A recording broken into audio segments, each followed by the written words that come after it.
प्रिय विद्यार्थियों, नमस्कार। मैं आपका अध्यापक आनंद कुमार शुक्ल हूँ। इस कक्षा में हम अलंकारों का अध्ययन करेंगे। सबसे पहला प्रश्न है कि आखिर यह अलंकार है क्या। जब हम कोई कविता पढ़ते हैं या किसी काव्य रचना का रसास्वादन करते हैं, तब हमारे सामने हमारे दृष्टिगत काव्य कला के कई पक्ष आते हैं। उन विविध पक्षों में हम पहचान कैसे करेंगे कि यह अलंकार है और यह अलंकार नहीं। अलंकार काव्य कला के लिए कितना महत्वपूर्ण है, इसका वर्णन करते हुए जयदेव ने चंद्रालोक में लिखा। आप सभी को पता है कि चंद्रालोक अलंकार शास्त्र का बेहद महत्वपूर्ण ग्रंथ है। तो अलंकार की उपयोगिता और अलंकार की अनिवार्यता को काव्यात्मक तौर पर स्पष्ट करते हुए जयदेव लिखते हैं, अंगीकरोति यः काव्यम शब्दार्थावनलंकृति असौ न मन्यते कस्मादनुष्णमनलम कृति। यानी जो काव्य में अलंकार को न मानता हो या काव्य में अलंकार की श्रेष्ठता और अनिवार्यता को न स्वीकार करता हो, उसकी बुद्धि तो उसी प्रकार चौपट है जैसे कोई व्यक्ति अग्नि में उष्णता को न मानता हो।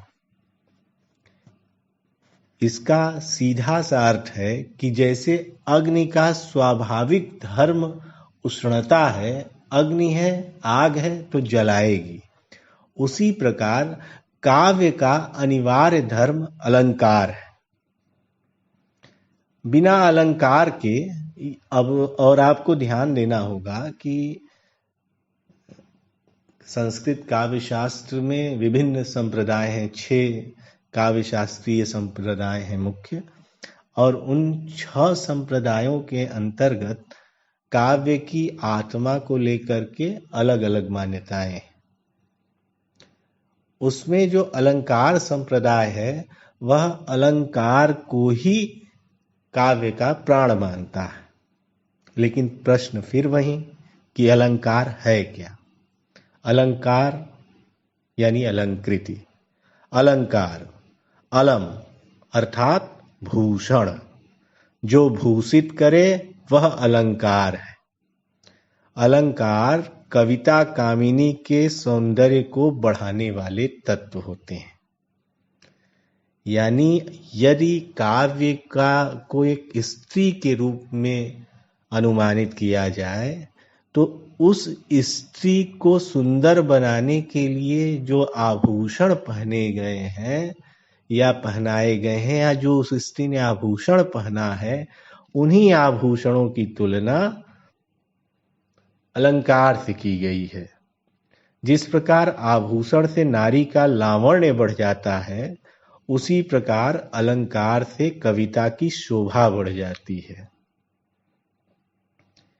एक संदर्भ यह भी है, एक परिभाषा यह भी है कि शब्द तथा अर्थ की जिस विशेषता से काव्य का श्रृंगार होता है, उसे अलंकार कहते हैं। यानी अलंकरोति इति अलंकारः, जो अलंकृत करता है वही अलंकार है। नानाविध भारतीय साहित्य में अलंकार हैं। अनुप्रास है, उपमा है, रूपक है, अन्वय है, यमक, श्लेष, उत्प्रेक्षा, संदेह है, अतिशयोक्ति, वक्रोक्ति, ये सब प्रमुख अलंकार हैं। इनके बारे में हम आगे पढ़ेंगे और इनमें से प्रत्येक जो मुख्य अलंकार हैं उनके लक्षण जानेंगे और उनके उदाहरण समझेंगे। ये आपके परीक्षा में भी प्रश्न आएगा।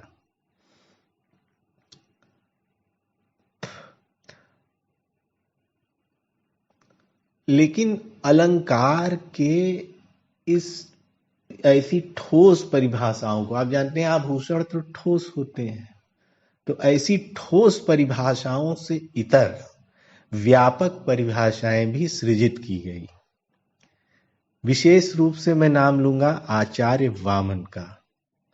वामन ने कहा, काव्यम ग्राह्यम अलंकारात् सौंदर्यमलंकार, सौंदर्यमलंकार, यानी व्यापक रूप से सौंदर्य मात्र को अलंकार कहते हैं और इसी सौंदर्य, इसी अलंकार के माध्यम से काव्य का ग्रहण किया जाता है, काव्य को आत्मसात किया जाता है। भामह ने चारुत्व को भी अलंकार कहा है। दंडी एक महत्वपूर्ण आलंकारिक है और दंडी ने एक सुस्पष्ट परिभाषा दी। सुस्पष्ट इस संदर्भ में कि बिल्कुल आप पहचान लें कि यह अलंकार है। दंडी ने कहा कि काव्य के शोभाकर धर्म है अलंकार, जो भी शोभाकारी है वह अलंकार है। काव्य शोभाकरान धर्मान अलंकारान प्रचक्षते, यानी आप ध्यान दें, सौंदर्य, चारुत्व और काव्य शोभाकर धर्म, इन तीन रूपों में अलंकार शब्द का व्यापक प्रयोग हुआ है। और ये व्यापक संदर्भ है। और जब हम अलंकारों को खांचे में बांटते हैं, जब हम कहते हैं यमक अलंकार है, उपमा अलंकार है, श्लेष अलंकार है, जब हम इस तरीके से अलंकारों को बांटते हैं तब दरअसल हम अलंकारों के एक संकुचित अर्थ को ग्रहण कर रहे होते हैं। क्योंकि अभी मैंने आपको बताया, वामन का ही कथन बताया, आचार्य वामन का, कि सौंदर्यम अलंकारम, सौंदर्य मात्र अलंकार है। इतने खांचे वामन के यहां नहीं, इस ढंग से नहीं, लेकिन सौंदर्य मात्र को ही अलंकार वामन कहते हैं।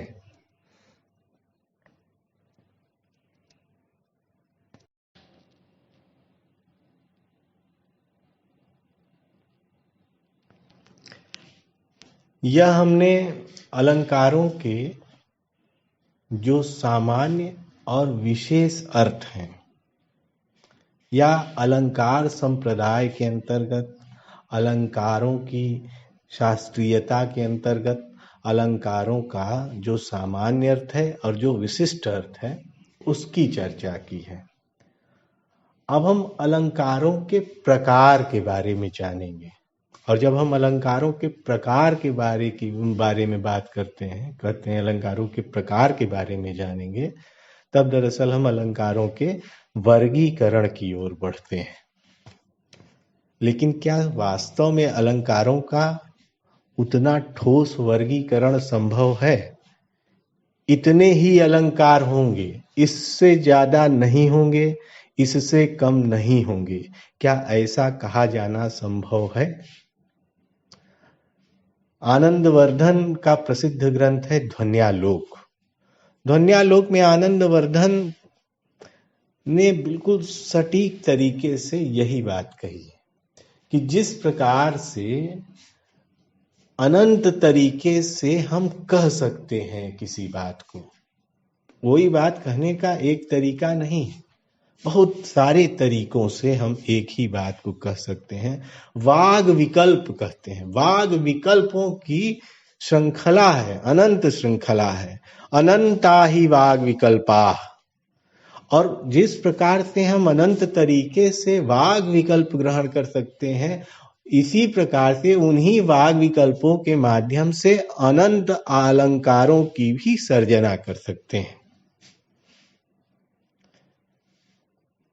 और दंडी इसी बात को आगे बढ़ाते हैं, यानी जो अलंकार हमारे सामने हैं वे तो ठीक हैं, लेकिन इसका यह कतई अर्थ नहीं है कि अब इतने अलंकार हो गए, इससे ज्यादा बढ़ाए नहीं जा सकते हैं। आपको पता है, रस पहले 8 माने गए, फिर 9 हुए, फिर 10 हुए। कालक्रम के अनुसार और जैसे जैसे साहित्यिक रचनाएं आती गई उसी प्रकार रस जोड़े गए और रसों से कई गुना ज्यादा अलंकारों की सर्जना की गई, या आप कहें कि नए नए वाग विधानों को देखते हुए उन्हें अलंकारों की कोटि में रखा गया। दंडी तो स्पष्ट तौर पर कहते हैं कि ते चाद्यापि विकल्प्यन्ते, इस विकल्प का कोई अंत नहीं है, यह नित्य संख्या वृद्धि करने वाला धर्म है।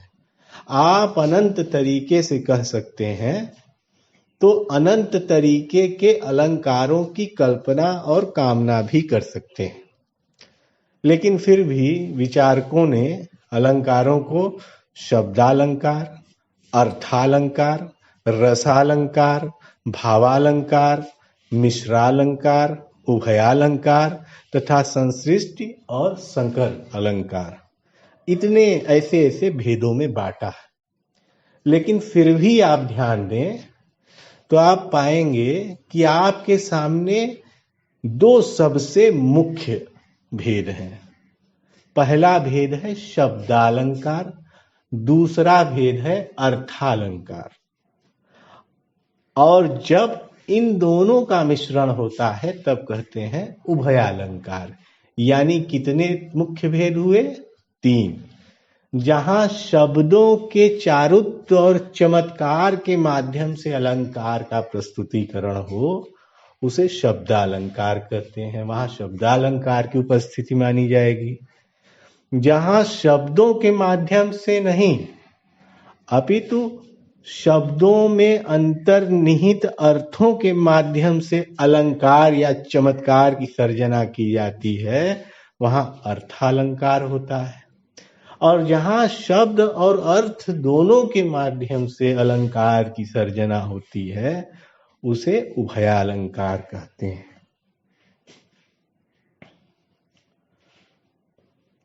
वैसे बहुत तरीके से आप बांट सकते हैं। अब जैसे हम कहें कि सादृश्य मूलक तो उसमें आएंगे उपमा रूपक। हम कहें विरोध मूलक तो उसमें आएंगे विषय विरोधाभास। मैं कहूं श्रृंखलाबद्ध रूप में तो सार और एकावली। तो उसके बाद गूढ़ार्थ प्रतीति मूलक, ये भी एक तरीके का विभाजन है, तो उसमें आएंगे सूक्ष्म पिहित गूढ़ोक्ति आदि।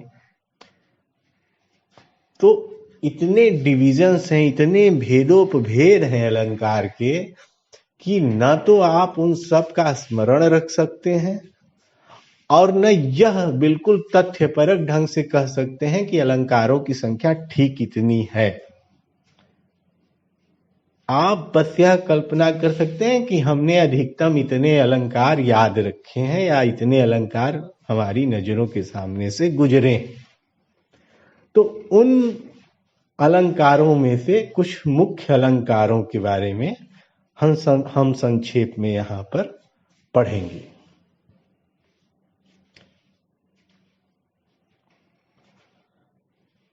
या अगली क्लास में हम इसको पढ़ते हैं। इस क्लास को हम यहीं समाप्त करते हैं। अगली क्लास में हम अलंकारों के विविध वर्गीकरण को, यानी उपमा अलंकार क्या है, लक्षण क्या है, उदाहरण क्या है, अतिशयोक्ति अलंकार क्या है, उसका लक्षण क्या है, उदाहरण क्या है, रूपक अलंकार क्या है, उसका लक्षण क्या है, उदाहरण क्या है, यह सब हम जानेंगे धैर्य से और सीखेंगे। नमस्कार।